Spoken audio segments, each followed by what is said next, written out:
മന്ത്രിക്കറിയാത്ത ഒരുപാട് കാര്യങ്ങളുണ്ട്. മന്ത്രിയുടെ കീഴിലുള്ള സ്കൂളിൽ വർഷങ്ങളായിട്ട് ഇവിടെ പാർക്കിങ്ങിൻ്റെ പേരിൽ പിരിവ് നടക്കുക. ഞാൻ പറഞ്ഞപ്പോഴാ മന്ത്രി അറിയാം. ചോദിച്ചു നോക്കും. 1000 രൂപ രാവിലെ 8 മണി മുതൽ ഉച്ചയ്ക്ക് 2 മണി വരെ ഒരു ടൂറിസ്റ്റ് ബസ്, പൊങ്കാലയിടാൻ വരുന്ന ഭക്തരെ കൊണ്ടുവരുന്ന ഒരു ബസ് 1000 രൂപ വർഷങ്ങളായിട്ട് ഇങ്ങനെ പിരിവ് നടക്കുന്നു എന്ന് പറഞ്ഞാൽ, വാങ്ങിക്കുന്നു എന്ന് പറഞ്ഞാൽ മന്ത്രി അറിയണ്ടേ? ഇതേ മന്ത്രിയുടെ മണ്ഡലത്തിലല്ലേ ഒരു ഓൾട്ടോ കാർ ഇടാൻ വേണ്ടി 400 രൂപ വാങ്ങിച്ച ഐരാടി മുട്ടത്ത്. ഈ മുൻ ഭരണസമിതി ഇരുന്നപ്പോൾ കരാറ് കൊടുത്തിരുന്ന കരാറുകാരനില്ലേ ഒരു കാറിന് ഒരു രാത്രിക്ക് 780 രൂപ ഗാന്ധി പാർക്കിൽ വാങ്ങിച്ചത്. ഇതൊന്നും മന്ത്രി അറിഞ്ഞില്ലേ? ഇതൊക്കെ അറിയണ്ടേ?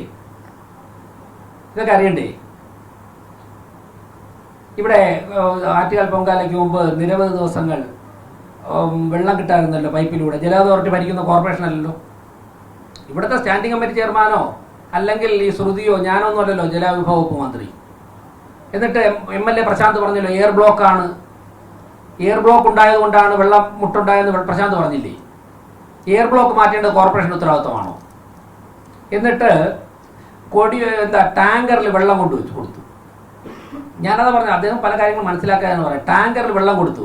ഞങ്ങളവിടെ കോടി കാണിച്ച ഫ്ലാഗ് ഓഫ് ചെയ്തതാണ്, അല്ല ഒരു ടാങ്കർ ഒരു കൊടിയും വെച്ച് കെട്ടിയില്ല.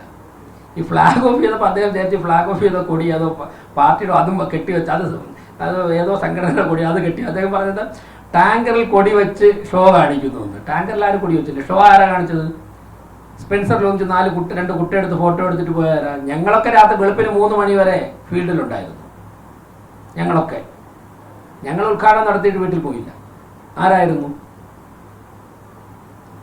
അപ്പോൾ അത്തരത്തിലേക്കൊന്നും പോകാതിരിക്കുന്നതാണ് ആരോഗ്യകരം. ഓരോരുത്തരെയും ജനങ്ങളെ ഏൽപ്പിച്ച കാര്യങ്ങൾ അവർ ചെയ്യുന്നതായിരിക്കും നല്ലത്.